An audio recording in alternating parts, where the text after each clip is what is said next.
the pea pad, wind chimes, and thank you for not giving up on me. All this and more on today's Brilliant Observations.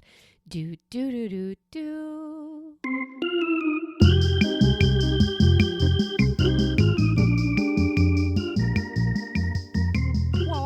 So good morning, Melissa. I saw that on the board, and we're just going to jump all the way in up to the tits. Thank you for not giving up on me. Golly, that feels like something's going on. Did it have to do with Florida? Or is it just your state of mind? Or is it just all the things? Is it a Santa Claus prequel? What's happening? Good morning. Hi. Hi. We're going to jump right in. So do you know that sign in my house that says, I don't want to go, but I want to be invited. Please invite me, but there's no fucking way I'm taking off my sweatpants for this. That's kind of my MO. And sometimes I do change and go and have a great experience. There are people in my life that still come through with, hey, I'm going to Iceland. Would you like to come? I'm going alone. Would you like to pack a bag and come with me?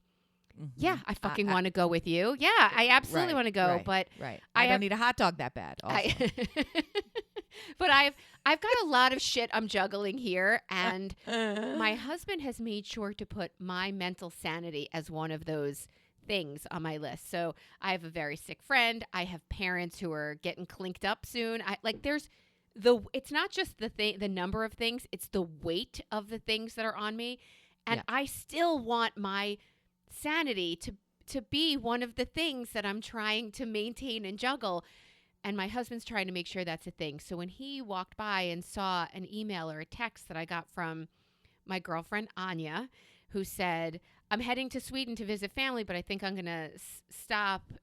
Because Northern Lights are fucking crazy. And also, to Sweden. And so Reykjavik let's first. Go. Well, her family's in Sweden, but to stop in Reykjavik first. And I was like, yeah, I want desperate. Yeah.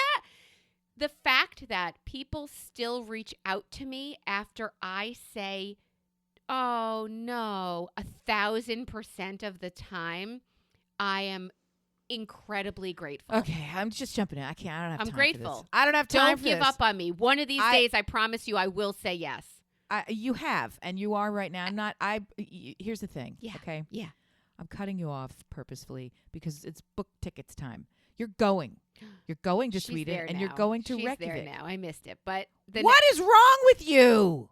I'm giving up on you. No, say something. I'm giving up on you. Say something. No, you are not giving up on me, and for that reason, I'm here to say thank you. Well, the hard part is she has to fucking go back because you have to go. Number 30 in the list of reasons. You're right. You are right. Did she see the lights? Is she there this second? Or is the whole thing in the rear view? She sent me a stunning Marco Polo because Reykjavik, I think, was a stopover, a 27-hour stopover. So she was in these heated pools in 32-degree weather, and you could see the steam rising, and it went right into the ocean, and it was just breathtaking. And she did send me that video, and I thought, yeah, I made a mistake. Nonetheless, This is a shout out to say, please don't give up on me. I promise there will be yeses in the future, and keep up those amazing trips because everything you're taking is something I desperately want to do. And thank you for knowing that.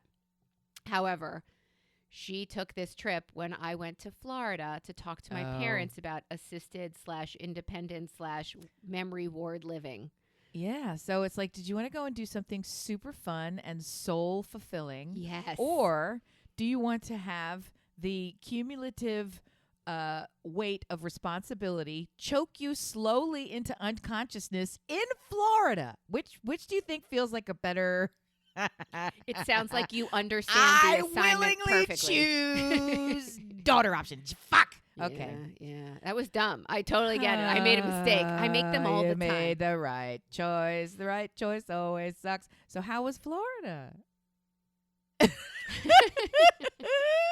Her face just went blank, like frozen, as in, I could kill you with the emotion flying out of my face, but I also have lost the energy with which to produce it. It was incredibly heavy. It's like your whole lifetime's worth of weight of everything your parents have ever done for you, flipping the script, and it's now you for them, and it's the worst possible case scenario. It's Such bad. an interesting perspective.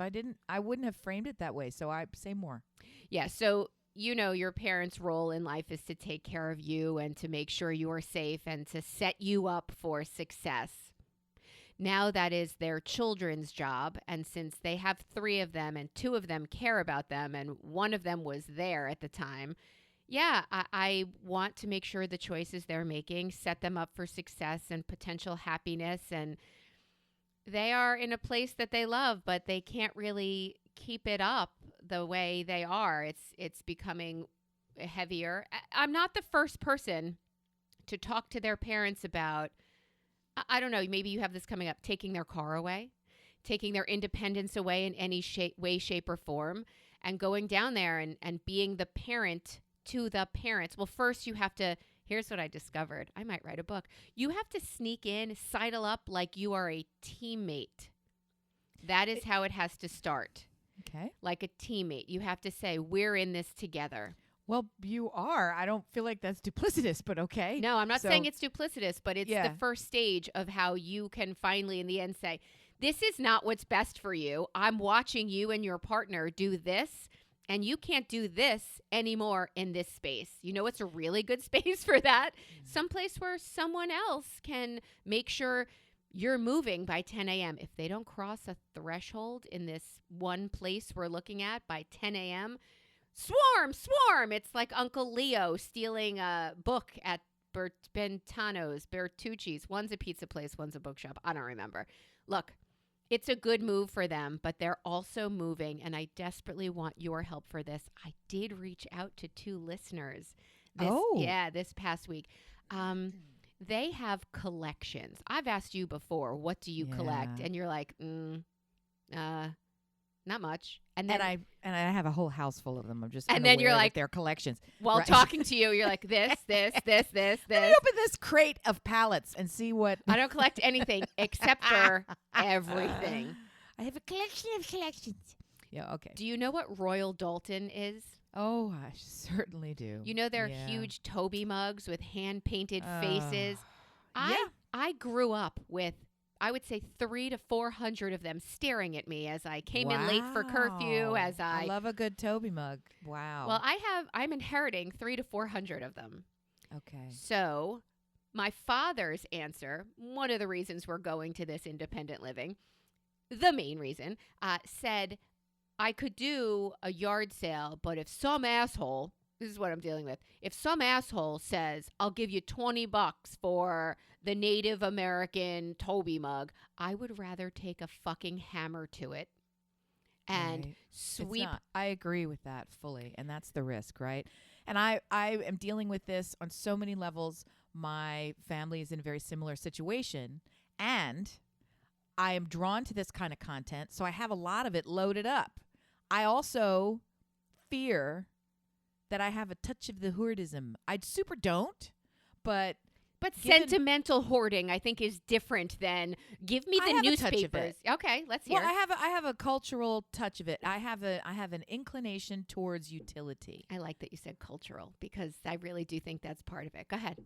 I have an inclination toward utility. I favor the usefulness of an object, and when I literally have the space to keep it, I think not only does it benefit me, I think it's an obligation to keep it. Because in some ways, you then have it to provide to someone else who needs it. Now, this theory doesn't hold up, but it is the operating theory in my life. I live by it, too. I'm taking a couch. Guess what? One of my kids is going to need it in their new apartment next year. Right. Where the fuck am I putting a couch? The base. I'm taking things like a hoarder, but I'm not. Right. So we're going to keep this focused on your parents and not go down the whole. No, I want to know what you're taking and what you're getting and what you're. Well, my mom started easily 10 years ago a very gentle flossing of her items, right? because she was interested in doing changes to the decor, and she just got so fixated on having, I think they're called curio cabinets, very tall, I've got 'em. glass fronted cabinets filled To with showcase items of value, right? bunnykins. What the fuck, woman? Bunnykins. So this is silver and china and serving Yeah. pieces and all that kind of stuff. So glassware, whatever, crystal, all the things. And she quickly learned that nobody really wanted the furniture, and there wasn't really much of an interest for the items inside it either. So she kind of started, and it's difficult because you want to pass things down. You want to keep things that are like we have a couple of items that are not only of sentimental value but of actual, fungible value. So it's important that, it's like, yeah, that's good. I think that'd be interesting to me. But we're not like Eric Maney and his mom's silver service, which the silver that they service on Friends Thanksgiving is actual solid sterling silver service. Like, how do you have this? That's insane. So it's somebody from 1,000 years back. And why passed it haven't down. you? Ours is plate. Ours is silver plate. Anyway. Why haven't you sold it and invited us to your castle to do this next year? Yes, Like, why what are you not doing? Nicole Kidman dropping her spoons in the middle of New York What are when you she arrives from, okay. doing? So- Yes. So the TikTok that I most recently saw was a woman, I think she's in Chicago, could be any of us. She seemed a little stuffier, a little older, but in any event, visiting her parents to do a thinning. They were both, it came out later in the series of TikToks, doctors, very with it, and clearly affluent. Her father was a nuclear, some kind of medical nuclear something. So he was dealing with nuclear medicine in some way. And he had things like his microscope from 1957 and all of his pathology slides. And he didn't want to just throw it out. And her mother had, she said, boxes and boxes and boxes of silver, actual silver. And the daughter didn't want it. And she said, and I don't want to ship it to California. I'm in Chicago, and nobody wants it. So in the end, this is where it's crazy. I don't recommend this. It hurts me to even say it. We made the decision to put it on the curb. Oh my God, what? Boxes and boxes of silver on the curb. At least she said That's the a crime. microscope. The microscope, she said, I went down. I called the high school. They didn't want it. I called this. They didn't want it. Crick and Watson? Frick and I knew Dietz and a Watson? homeschooling friend. And I said, do you want this? She said, yes. I told her, you must drive here to pick it up. I'm not even sending it to you. And she did. So it's like if you put a little bit of intention into it, and all the comments going back and forth were, how are you doing this? How is it not soul crushing? How did you do this in a month? I don't understand, blah, blah, blah. And she said this, no one is dead. No one is dying. It is sad. It is hard, but they are participants in this because they know that it's got to happen, and it doesn't have to happen this week. It has to happen this week because we decided it has to happen We're there. this week. That's why we're helping. So right. the idea of forced urgency makes a tough situation almost unbearable. And that's when people start making really stupid decisions. So again, it's a question of discipline, of rigor, of habit, of routine reduction of items. And I don't do it in my own house. And since those TikToks, I've been thinking I really do. My entire attic is filled with not only stuff that I don't want to know what to do with, stuff that is so valuable to me that no one would see it because they would see the overwhelm, take all the boxes, and put them in the street. Well, and then my grandmother's china would be in the street. We make that sound when my in-laws buy new things. My father-in-law has collections, right? He collected music boxes for years. Incredibly valuable. He divided that by 3, his children, and gave each of us like a significant inheritance. Again, it's the right person. It's the homeschooling teacher that wanted that microscope. You have to find the right person for each of these things for them to have value at all. And we have a Dow Jones original ticker, that 5-foot tall monster metal ticking machine with the paper still inside that has tremendous value. But my parents just posted their house for sale. So they do have a clock on their Well, life. that's something that, I mean, if you don't take that, I'm going to slap you in the face. I But have Toby, to take it. I can't. I But think it's fucking cool. I don't care what value it is. That's just cool to have, right? There are that's things what they that thought. That's why they Yeah. have it. Yeah. Yeah. The Toby mugs, I'm sure that you don't want 400 Toby mugs. I don't. Okay? And I'm sure that you cannot reclaim the value of the original purchase of 400 Toby mugs, let alone an increase. You're not going to turn a profit Right. on the Toby mugs. So now it's just a question of, are we honoring the object or are we honoring the memory? And that's where I think it's easier for them to know that my value, my interest, my hobby, my pastime, my passion is being honored by someone else. It wasn't for nothing. Okay. Here's an accomplishment in my life. Here's a habit in my life. And it means something to me.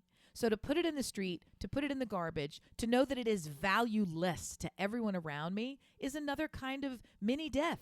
It's a real hurt. So for you to Yeah. simply take it and throw it away in the dark, which you're not going to do, No but way. for you to simply take it and do whatever with it without anything, and the only thing you're saying is, I will take and cherish these objects, whether you do or whether you Right. don't, Right.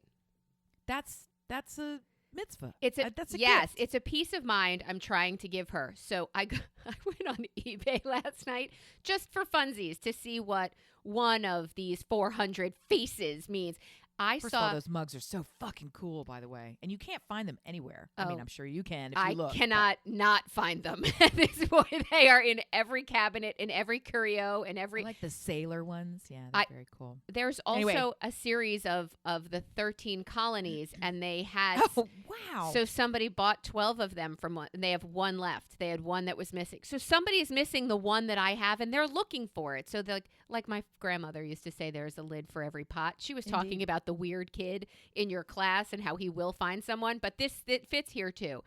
My father-in-law, while collecting his music boxes, then dolls, then something else, we would always go into his house and say, beep, beep, beep, Golly. beep. That's the dumpster backing up to throw all of his shit in. So we would joke with him, but I was that's an adult collection. I was raised with these mugs staring at me. They do have sentimental meaning. It was all the women of the family collected them. So I have some already because of God, I could deceased just other picture relatives. in my fictitious office in Go your ahead. house, the whole wall where and there's just a mug-sized curio cubby, and their entire wall is just all Faces of them there, just staring right? at you. And then after spending the money to construct this thing and to stare at it and forgetting that it's there, then you have to fucking dust it and get a ladder to dust the shit that you can't reach. And then they're covered with that kind of greasy dust that somehow only gets on the top shelf. And Greasy. then 10 years later, your kids are like, what the fuck am I supposed to do with this weird-ass wall of mugs? Third, fourth generation of how do I get rid of these? So while on eBay, I saw a mini Toby mug that was Jekyll on one side and Hyde on the other. See, now you're getting the itch. And I thought, oh my God, my mother would love this. Yep. This is I'm how trying obsession to is born. downsize and get rid of her collection. And I almost put a bid on another one of them because I thought she would love it. And then I thought, Melissa, get your shit together. And I said out loud, she probably has this one already and I haven't seen it yet. There you go. Oh my God. I fell into the rabbit hole and I kind of began to understand the collection because she has all of them. So yeah, that was Florida. There's that wasn't Florida at all. That wasn't Florida at all. That was the tiniest little sliver of Florida. So we're gonna have to break down Florida into a multi-part series. But I'm just to stay. That's it for today though. Thanks for joining us. Ba-da-ba-ba-ba. So anyway, Now you know. So no, just to stay on the object distribution system that you find yourself cheerleading, right? Yes, A strategy you might employ please. to lessen the emotional investment for all parties, okay? It is to stage your ruthlessness based on your tendency to forget. So take all of the objects with extreme reverence, pack them away in giant plastic totes that are not see-through, Okay, so the black ones, the Yep, orange ones, the yep. cheapest ones you can find, the giant industrial. Walmart, yeah, Is there a Costco. body in there? Yes. Right. Get a whole bunch of those in uniform size, right? So that they can stack. I'm in. Put every single thing carefully, thoroughly, for long, detailed, long storage in these cartons. Label the outside generically, right? You could don't take the time to actually, you can get a QR code system where you take a photograph of everything that goes into it, put a QR code on the outside, scan the QR code later, and it tells you everything inside that bin. If you want to take an hour to load each bin, you can do that and save. Here's what I'm saying. Don't bother. Put like things in the same bin. Give it a generic title like Toby mugs or kitchen or 1983. Sex toys. Put the lid on it. Take 100% of what they are storing and put it into your basement, use their checking account to get a storage facility, something, and set a reminder on your calendar for 1 year. And after you have forgotten about everything that is in these boxes in this closed storage for a year, you can do it by month, you can do it by year, you can do it all at once. You can take one bin a year from now. You haven't opened any of them. You can take one bin a year from now and carry that to the curb closed. And the entire thing goes away. Everything in it and the top and the bin. And you don't see it. You don't see it. You just see Toby mugs reduced. Did you just say carry it to the curb? Yes, ma'am. Or you can put it on eBay as a mystery lot. I am downsizing my parents' house. I'm not going to open this. You're welcome for any bid you want. And then you can recoup, I don't know, $14. I just started sweating again. Wait. By giving them Amazon. Okay. Knowing that this is not a unique, it's a fucked up way to do shit, but it's not a, like, you didn't just come up with that. You drafted it along with other information. Do you think people are doing this? Should I be going to other people's curbs and looking in their stuff because there are pounds and pounds of silver at somebody's curb? I don't think they're bothering putting it in a bin. I think they're simply dumping it at the curb. I think they're dumping it at their local Salvation Army, Red Sweater, Goodwill, whatever people have. I don't know what those sorts. I almost this whole weekend, I almost yesterday thought, you know what? I'm going to go to one of those stores like a Goodwill or whatever, and I'm going to find a pair of these pants or a leather jacket or all these things that I see people scoring these fines. I'm going to get this perfect thing just by walking in. And you know how I'm going to do it? I'm going to go to the richest zip code. I might even drive out of town and go to the richest zip code. Oh, I know why I wanted to do this, because somewhere more than an hour away, there is a warehouse style sale. I don't know if it's always, but it was definitely this past weekend. And it's whatever you can carry for $20. And they mean it. They mean it. Whatever you have to physically carry. Was this like an anthropology sale? Or Out like, what are you talking about? It is, yeah. It was stuff like that, and people, they would let two people carry it, and that counted. But you had to get it across their threshold and walk it to. They gave you a staging table. You had to get it to the staging table, and if you could, then it was everything you were carrying was $20. People were taking sofas. They were taking, tables, kitchen table and chairs on their heads. Wow. It was crazy. It was crazy. And the stuff looked good. And then other people were taking tote bags full of, crap they don't need. People in the warehouse didn't need it if they were willing to liquidate it for $20. Right. That's the moral of this story. If a retailer still thinks it's valuable to basically, I'll take $20 instead of $0 because everything in this warehouse, pristine as it is with labels still on from a retail store marketed last week, has no consumer value. So divesting ourselves and helping our family divest of the too much volume of object in their life is a good thing. And the more you do it, the easier it gets. So I want to find out where that is because I still have a little space in my basement, but I won't after I go through this thing with my parents. My brother said Florida because everybody's doing this. There are more independent Swedish death cleaning, right? Yep. There are more independent living places. There are more assisted living places. Than everybody's downsizing, and everybody down there is incredibly predatory. They know this is happening. They are trying to lease my parents a 5-year lease on a car when maybe they have 2 years left in them. These people are on a fixed income and they are using a walker and a cane. Like, what are you doing? Why are people not more? It's very predatory down there. And knowing that, and you say, we'll run an estate sale out of your home. I'll give you $35 for the last 75 years worth of shit you have. it feels really gross. So I am shipping up all of the crystal, all of the china, all of the Toby mugs, all of the stupid bunny shits, all of the everything. I'm putting a pod on their front lawn. And now, thanks to you, I am getting the massive body-sized totes. They will go in my basement, and I will take pictures of them. And I will dip my toe in the Facebook Marketplace over eBay at first, because if you're local, can we make a deal? And I reached out to our friend Kelly from here, from the podcast, and said, I know you collect shit and you go to estate sales. What the fuck do I do? And she was kind enough to give me some places to call and things like that. But to your point and hers, we're not getting, it's tight. Well, you might remember that I actually hired and paid way too much good money for someone to come in here twice and do a massive clean sweep. And I learned a lot in that process, including that it costs way more than it ought to.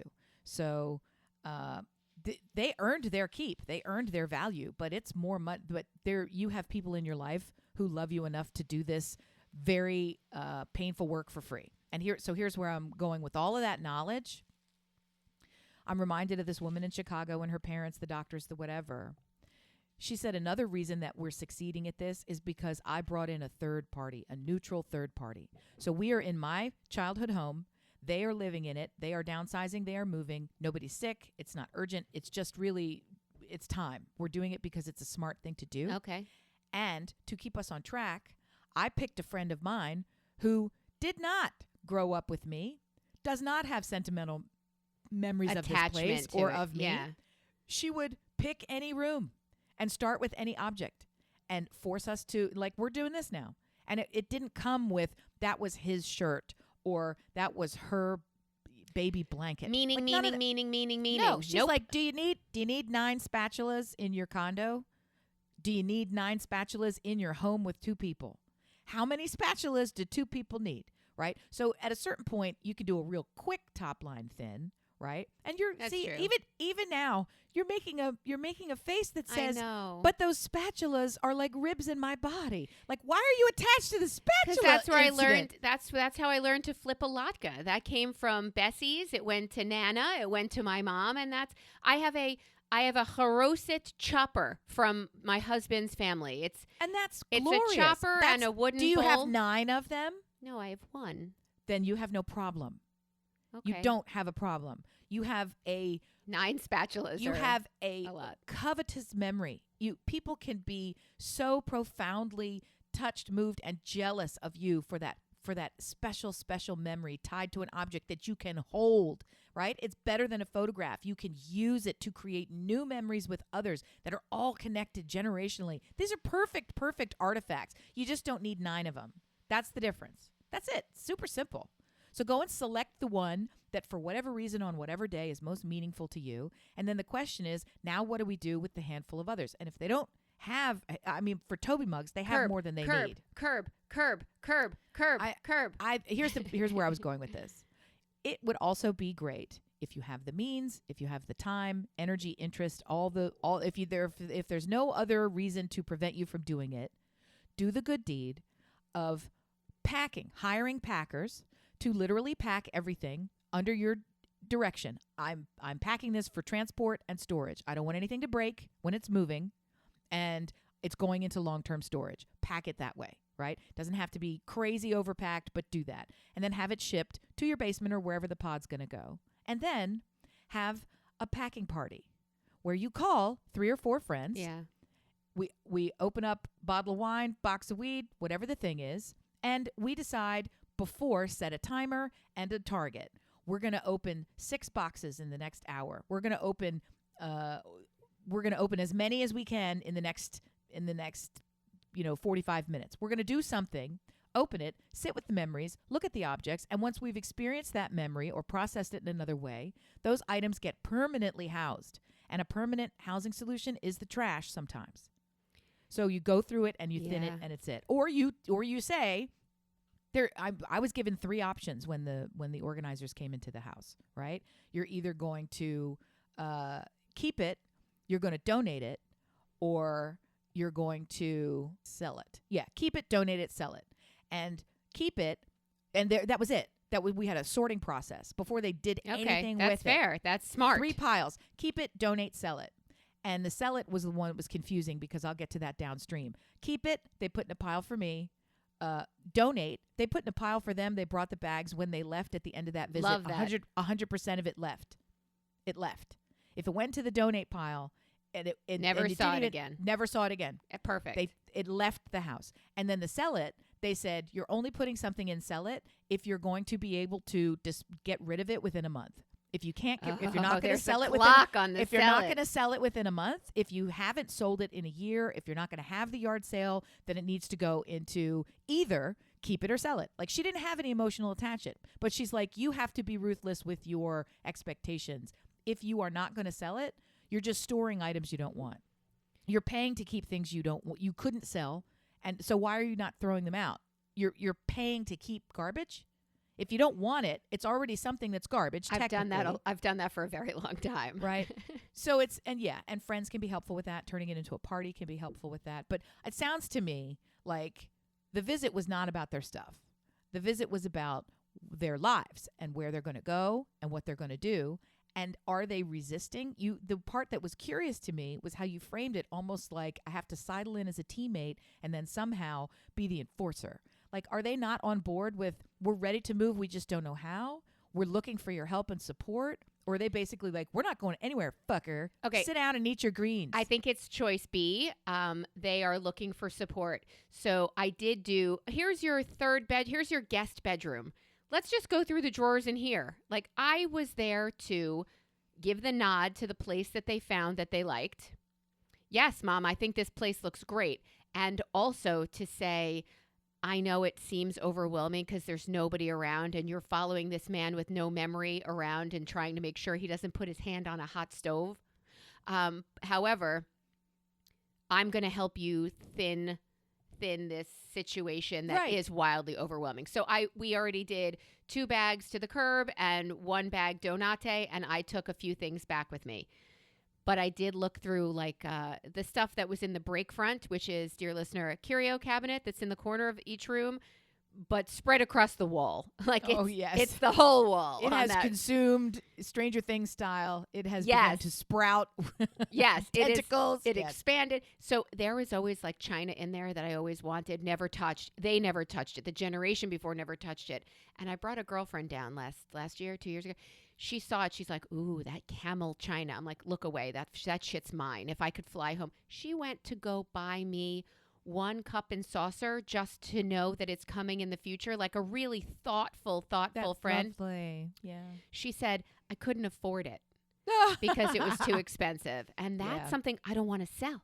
I don't want to buy. I don't want to sell. I just want and I will use, because what the fuck is the point otherwise? I'm not leaving it in a box. I would like to use it. And if it chips, I think Nana, her mom, and her mom would be grateful that it was used, and nobody's ever used it before. So I'm in. I'm in a chip china situation right now, and it is harder than I am proud to admit. Whose china was it? It's not China. I'm in a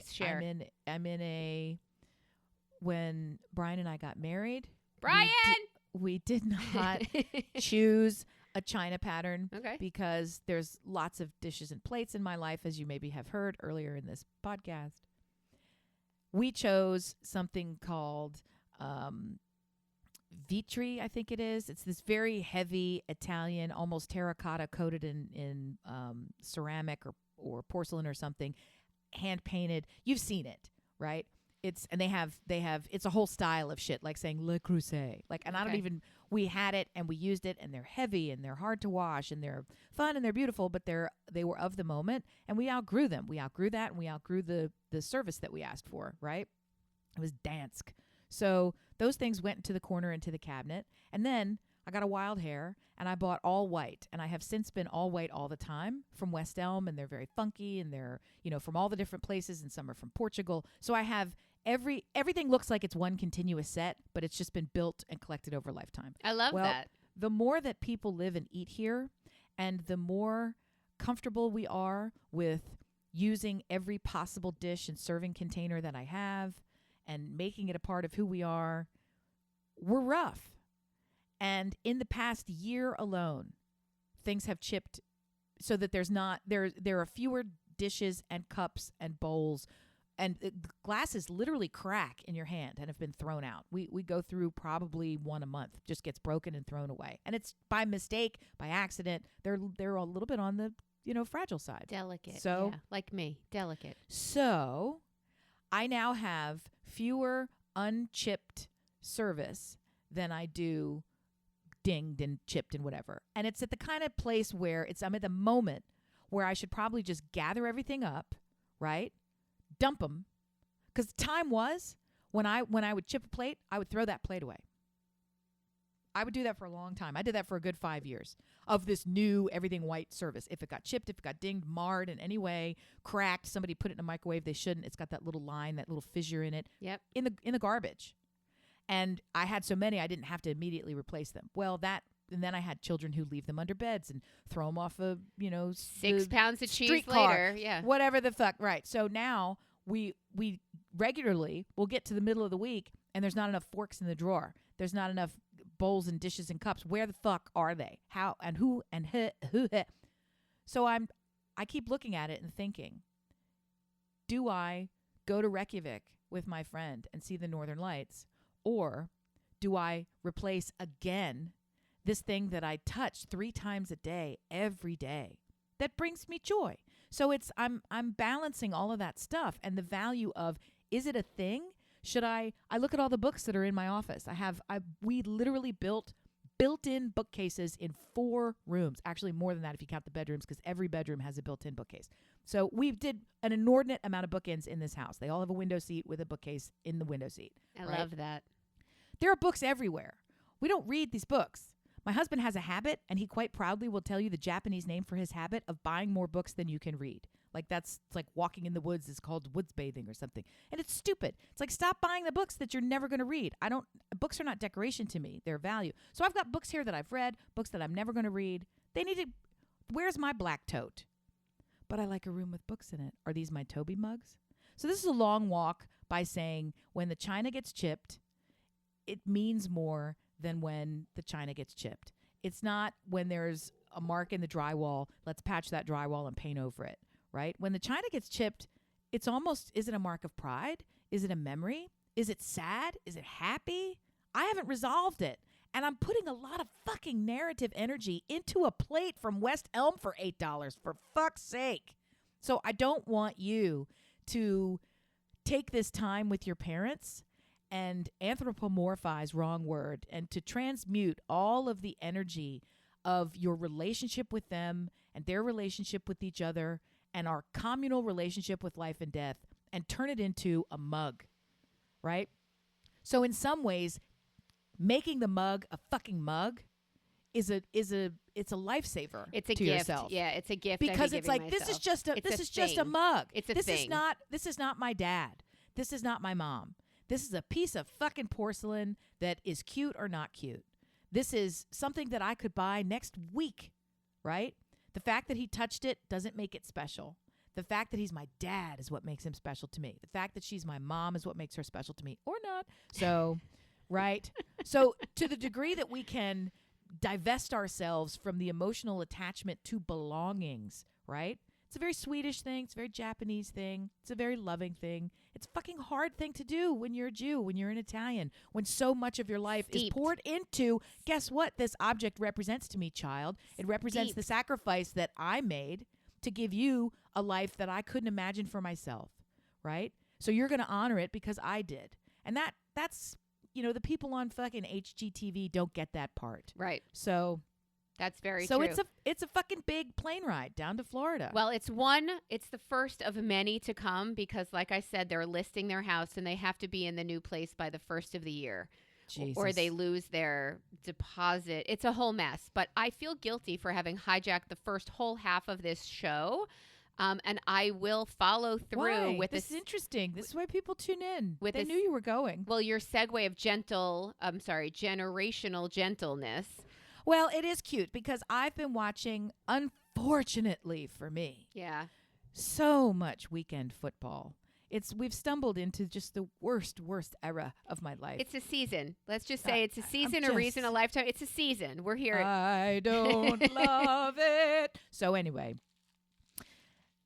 two things. One, I find it hilarious. If you don't know, the University of Alabama football team, Roll Tide. They exactly. They have a catchphrase. I'll skip all the story. They say "Roll Tide," and that's a way of saying we like this team. Okay. Because their mascot is the Crimson Tide. Yeah, and that came from so I'm telling the story. So it came from a reporter who actually, so all comes back to journalism. Okay. A sports reporter saw them dominating in some game sometime early on in their career, and they said they rolled over the field like a beautiful crimson tide because it was all of their color. Makes sense, yeah. So it's nice. It's moving. It feels majestic. It's like, Roll anyway. Tide. You have to say it Get right. Got it. So so I was watching coverage. I don't care about them. I don't care about football. I don't care about any part of this. And they were saying multiple people were infusing that word as if a Baptist would say amen. They were talking and doing the coverage. Roll and they Tide! would say, and I feel like he's having the game of his life, Roll Tide. And they would just, I swear to you, I was like, can I get an amen? That sounds bizarre. Yes. And this is the coach, and he has been there for 14 years, and the other person would go, Roll Tide. They would say, I swear like to you. Like an amen. Like an amen. And I found that. So I sort of, now I'm listening in a different way to this anthropological study of imbecility that I see in front of me. That is College Game Day. Ba, ba, ba, ba. So, okay. So that's the other time that I noticed. They have a lot of fun. They do a lot of fun. I told you about the guy kicking the field goal, got $100,000. You heard about him in his Vans. He is now, Vans reached out to him. He has a contract with Vans. Good deal. Love it. Not that he needed it. He's already a med student at fucking Stanford. Anyway, or wherever the fuck he is. Okay. So they have this super, I'm going to give you two more super grandpa who's out there who probably did something 100 years ago in football. I don't know if he was a coach. I don't know if he was a player. I don't know if he was an announcer. But he is definitely having a hard time. He stumbles over some of the words. He is with it, but he has age first. That's the first thing you see in everything about him. And he's sitting there on the panel with these big burly, and they call him coach, right? With these big burly whatever. I don't even know if they call him coach. They call him whatever. They treat him with such gentleness and such reverence. It is just charming. The whole bit that this guy does is each week he will pick out the mascot's head of the team he thinks is going to win. And he makes a big show, literally getting in the costume. He puts the mascot head on. He sits at the table and he puts it. That's all he does. So he'll take all this time to blah, blah, blah. Everybody gives their predictions, their picks, and then he'll put on the mascot head and everybody goes wild and crazy. It's just so loving. It's the charming, way that they treat this elderly. It is the kind of thing where you see it and you realize he has earned their affection. They overlook the flaws. They have set him up to be a success in a very tight window, and they're not interested in anything else that's going wrong, right? They're not, and frankly, he doesn't know your name or his name, but he's adorable. If it even came up, they would defend him to the end, and they would cover it. Contrast that with Terry Bradshaw, who is no longer on the show. Terry Bradshaw is a big old football guy. You've seen him. He's been an actor, right? He stumbled around with the signs of either aging or whatever. And they booted him? Yeah. Oh. And you could tell, was it because it was alleged, is he drinking? Like, I don't know. Like, he obviously, something was going on where he was not with it, and he was not keeping up in many of the same ways. And he didn't have they didn't that give kind him of, a mascot he didn't have head that kind of, no, he just exited the show. And I don't feel like we're any the worse for it. So it's almost like, when is it time for you to sit down? And what have you earned? And I honestly, I think a little bit about what's going on with Donald Trump right now. Go ahead. Because there is a significant enough portion of our country, contingent of our country, who sees him like that mascot-wearing panelist who long ago has outlived his utility at that table, right? He is an ornament. He is a memory. He is a nostalgic piece of what could have been. He's not doing it. He's not pulling the levers. When you put his hand on the mascot head and help him put it on his head, that's not the same, right? So what are we doing here? And I'm clearly taking this analogy too far, but we've got Donald Trump now who went on Fox and Friends and sat on a white sofa. Everyone's sitting on a white sofa. That everyone sits on, yes. I don't know enough about it, but evidently on that show, the sofa is part of their shtick. They call it the curvy couch. So he was sitting on the iconic sofa. And halfway through the interview, it became clear to a lot of people on the internet to comment on it that he went from sitting on the white sofa to sitting on a very large black pad on top of the white sofa. Just him. No one else. So there was something in between the sofa and his body. Cut to conspiracy people, rumorists. That he shits his pants? That he was sitting on something called a chuck pad or a pee pad. That's a right? hospital thing, yeah. So this is something in case he had an accident on the couch, it wouldn't be on the couch when he stood up, which is a crazy thing to assert. Here's where it gets crazier. Based on that flurry of activity, Donald Trump himself put out a tweet saying, "I do not poop my pants." Okay? And he went on for a full paragraph about all the ways that he absolutely does not poop his pants. And he wants to tell you in detail about how he doesn't poop his pants. He's never pooped his pants. He's not incontinent. You're incontinent. Like You're incontinent. That sounds more like him. All the things. What me worry, you worry. It was like, whoa, what? What's happening here? Okay? And I just don't even know where to go or begin with any part of it. And before I could get my head around it, the very next day, he started, I think it was yesterday, he started talking about Jack Nicklaus's nuts. It's Arnold Palmer's cock. You're right. It's Arnold Palmer's cock. I was like, the one with the drink. What's his name? Oh, Arnold Palmer. That's right. Yeah. First of all, now we're starting to build. I don't care at all, but why are you dancing to YMCA and talking about the size of men's dicks in the shower, right? These are gay things. What are you doing? Fess up, bitch. Just fess up. I don't care. Loud and proud. Be proud. Absolutely. Why? Yeah. I don't have Pavarotti loaded up on my soundtrack. Like, I don't feel like you do either, can I say? That's probably the only one that you could play without getting sued. He has the rights to. Yeah. Oh, my God. He's going to start playing public domain songs. Our bossa nova from our show is in jeopardy. Honestly, we might have to change it. I have now gotten a touch of the conspiracy. Now I think he's playing us all, and that the reason he's talking about Jack Nicklaus, Arnold Palmer's cock, is because he wants us to stop talking about him pooping himself Shitting on the his couch. Pants. Yeah. Like, let's change it into. And tomorrow he's going to McDonald's. Did you hear this? In Pennsylvania, coming up next week, he is literally going into a McDonald's to work the fries. So he could say he worked there too, in addition to Kamala. Is that what he's saying? I guess. Here's what I know. We are 2 weeks out to a decision. I want to throw up. We are T-minus 2 weeks to a decision on who is going to lead the United States Probably of America. 2 weeks and 4 days, because it's not going to be the same day that we vote. Okay, so that's where we're headed. That's what we're doing. And if your primary qualification is that you don't poop yourself and that you are very observant of other men while showering at the country club, if these are your qualifications for leading the country, I don't think you're focused on the right thing. I think you're not focused on what's going to be helping us. So I guess this is, if you want J.D. Vance to be president, you should vote for Trump, because that's what's going to happen. The couch fucking, more makeup than I'm wearing. The younger than the 80-year-old who will be around for 25 minutes than we want. So so the reality is this: every single vote counts. You and I are both in swing states. Even if you're not in a swing state, vote count matters. It matters no matter whether you're going to win your state or not.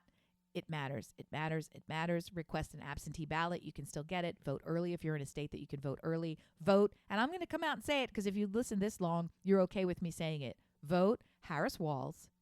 If you can be bothered, vote straight Democratic ticket. And let's see what happens when we put some people in charge of policies who are interested in talking about policies, instead of putting people in charge of policies who are interested in getting themselves more power and reelected. And jailing comedians and frankly, jailing right. and dismantling government systems. The world as you know it. So I don't think government systems are perfect. I don't think they're working for everybody. I think the area for improvement is so vast, it's difficult to quantify. And I think the people who are interested in improvement are Democrats. And I urge you to vote straight Democratic ticket. Doesn't make you a Democrat, just makes you an informed voter. So please do that. Please do that. What she and said. Republicans, right? I'm not one who's going to say, if you vote for Trump, we're done here. I am going to say, if you vote for Trump, I'm not sure why you would want to be friends with me, because we don't believe in the same things. That was the Gaffigan at the Al Smith dinner, and he said exactly what I thought, but much nicer, because he's a comedian and he needs an audience, and we clearly don't. So when he says, he said, and this is to undecideds. What? You're undecided? Like, these two candidates seem similar to you, that you cannot differentiate between the two and their, I'm going to use this word even though it's only relevant on one side, policies?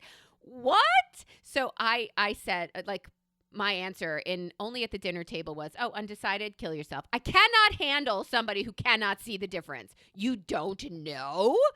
Fuck you, was my answer. Hey, I'm going much, much lighter now because we took a long walk and a deep dive. You see what I did there? Amy saw a TikTok that said, if you moo at a baby, they cry. Well, then why would you do that? Well, a series of 13 people in that TikTok did that, looked at a baby in the eye and went, moo. And every fucking baby in that TikTok, bottom lip turned inside out and then came out of nowhere, which I now need to find a baby. You are the worst person who has ever lived in the history of humanity. I don't argue Sorry, that was maybe strong. I don't but argue. I stand by it. I That's don't argue. Not okay. I need to see if it's IRL. Like, I need to see in person a baby cry from mooing. I scared my dog from yelling. Bubba. Sorry, I puppers. was shaking. I'm sorry, Bobo. I'm sorry Melissa wants to hurt babies with her voice. So I heard a new expression that is, you are so mom jeans. Ew, I don't want to be that. Wait, it means that you are high-waisted. I went out, I got so mom jeans. Oh, high-waisted? Yeah, I got high-waisted. That's fucking fun. I loved it. I love America. We're so good. We're so stupid. That's awesome. Natives have how many different names for snow, and now we have how many different names for drunk or high. Right? It's fucking crazy. Yeah, I love that. I will be adopting that. Faux show.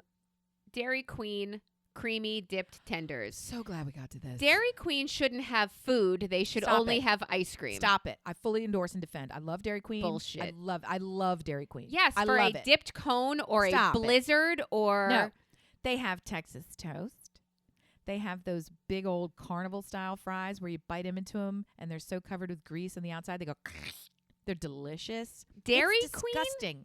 Yes, I love it. The place that has the same hot dogs on a spit for 6 months because nobody orders it because you only order ice cream. Fair. And I'm still going. Oh, and okay. I will proudly eat a large section of that menu. So why did the chicken tenders all of a sudden get the front row now? And okay. So I live in the South.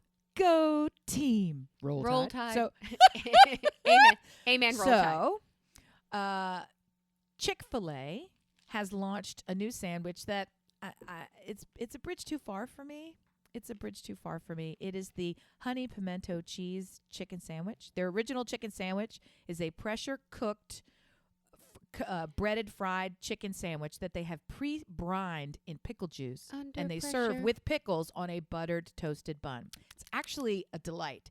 They have created an iconic method like a Nashville hot chicken. It's a style of preparation. It's worth it. It's delicious. They've branched out. They make a spicy version. They make a BLT version. They make many variations on this to keep themselves relevant, if they could. Now, while hating the gays. Now they're doing a honey, or perhaps it's a spicy honey pimento cheese. Pimento cheese, if you don't know, is basically cheese with stuff in it.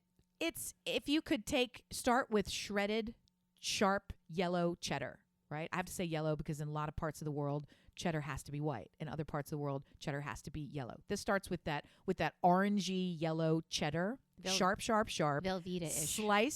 sliced fresh, but this is proper cheese. Yeah. Sliced fresh.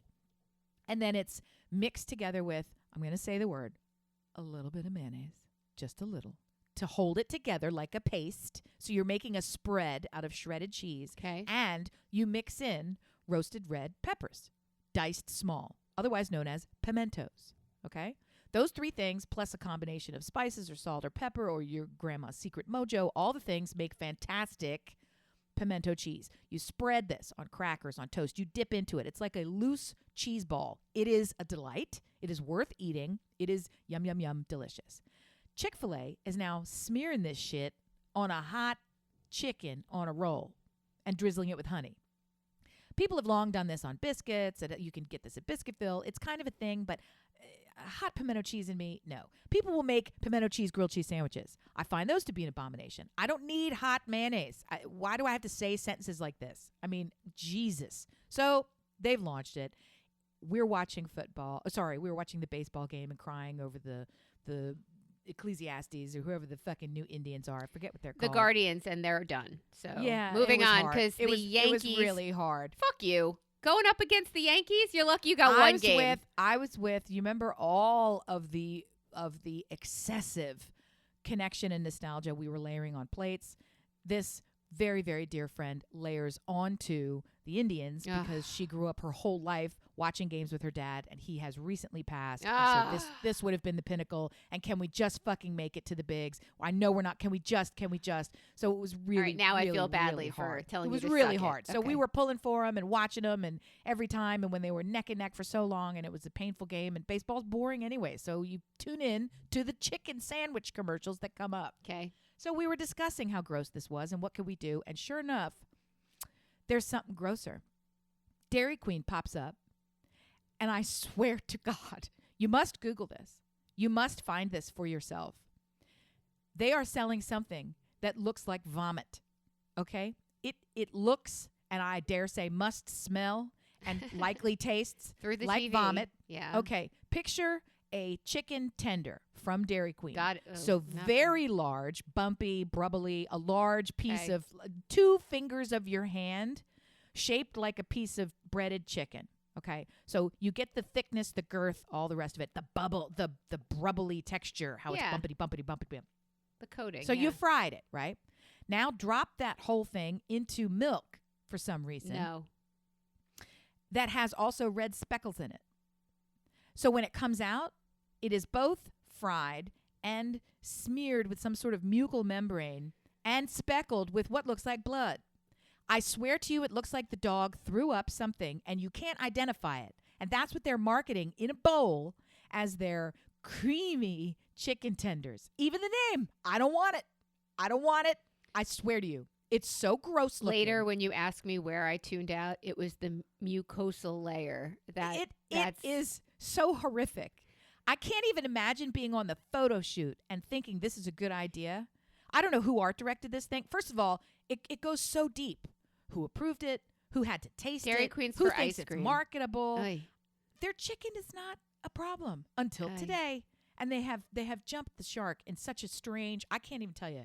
I don't even. It honestly. Would you like a vomit finger? Mucosal it's layer. So gross. It is. If you are looking to be, it's like a Halloween trick. It's gross. They could have called them mummy chicken fingers, and they would have been more marketable. That would have been smart. Right? I Because mean, it's seasonal.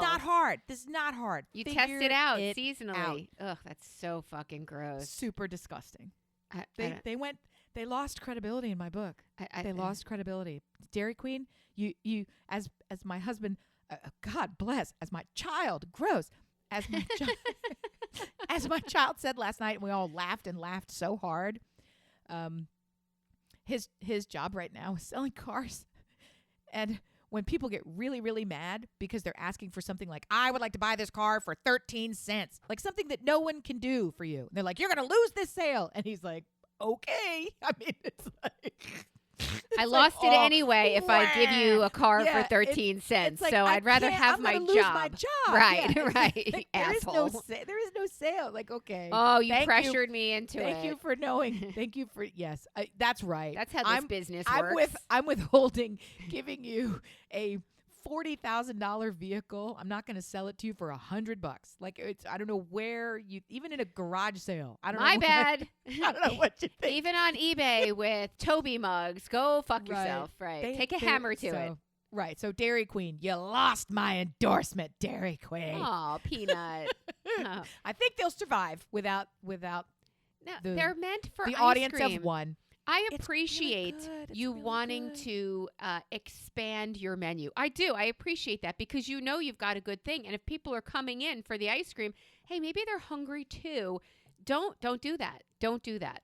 Why don't you make arrangements with the young girl down the street from me who puts everything in an egg roll?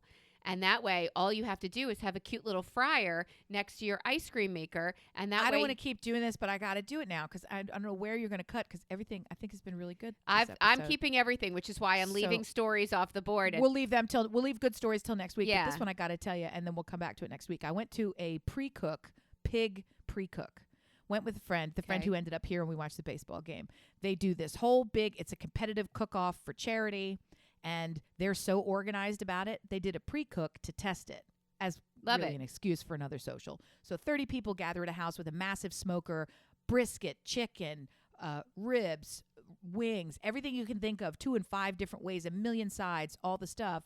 And as we were taste testing it and trying to refine it and get it ready for the thing that comes up in November, somebody said, we need a better side. We need something but these sides are spectacular, but they're sides that everybody has macaroni and cheese. Everybody has green Okay. beans. Everybody has baked beans. Everybody has all the things we're putting out. We need a novelty side. Ooh, And here's what they came up with. go ahead.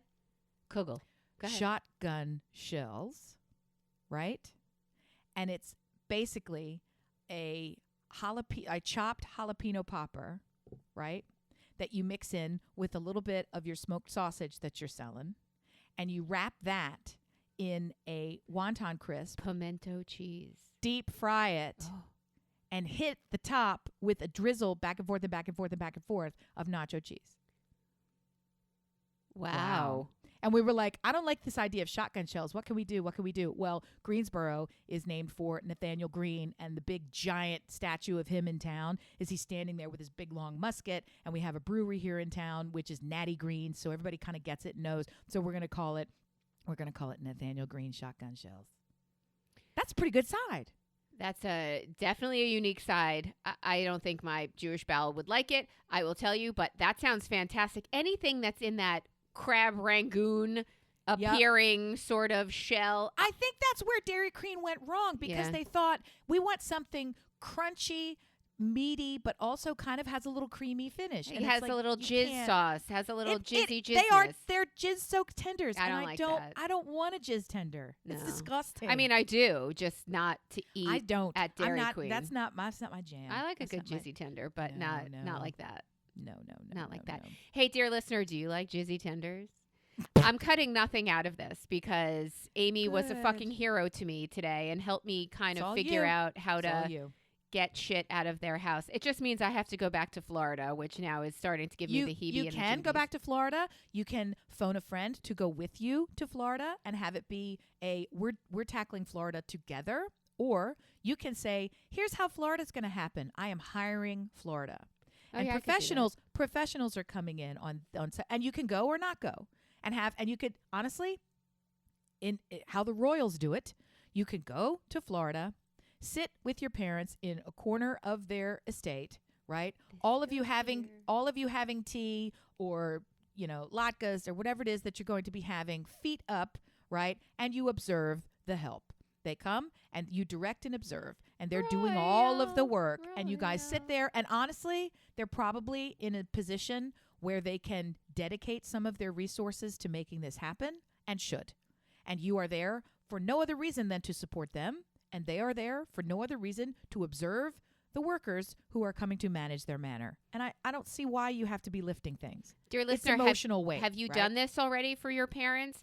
Do you have any more advice? It can't be better than Amy's. Hers is excellent. She's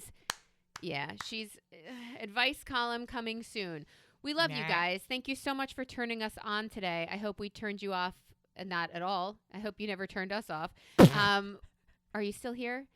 Are you there, dear listener? Don't eat those jizz fingers. It's That's me, just all I'm trying Melissa. to say. Yeah, jizz fingers are not for everyone, but a fucking blizzard is. Wait, quick Yeah. before we go, give me the best creation of a blizzard. I don't do blizzards at all at Dairy Queen. I wouldn't even begin to tell you. I go there and I recreate the Friendly's Blink, peanut blink, blink. butter, Reese's peanut butter, Reese's Pieces sundae. So I it's go the there peanut and I buster parfait. false. I go there and I overpay for it because I get it exactly the way I want it. I get vanilla soft serve in a large cup, a medium portion in a large cup. I have them add marshmallow cream, hot peanut butter cream, hot fudge, and there's a fourth one. I don't remember what it is. And then I want them to hit it with Reese's Pieces and peanuts, right? And then they put whipped cream and they put a cherry. There's another sauce. Maybe it's just the 3 sauces: peanut butter sauce, marshmallow sauce, And hot hot fudge fudge. sauce. Yeah. I think And it is stunning and it is delicious. And you get the little tiny bit of a crunch, but the crunch is really irrelevant. It is the commingling. It's almost like an ice cream fluffernutter. And that's why you have it. And you think to yourself, I've made it. I'm a success in this lifetime. Dear listener, you knew she would make that better than Friendly's ever did, right? You saw that coming, right? We love you guys. We hope you have a great week and that you come back to us next week. Take care, love. Bye.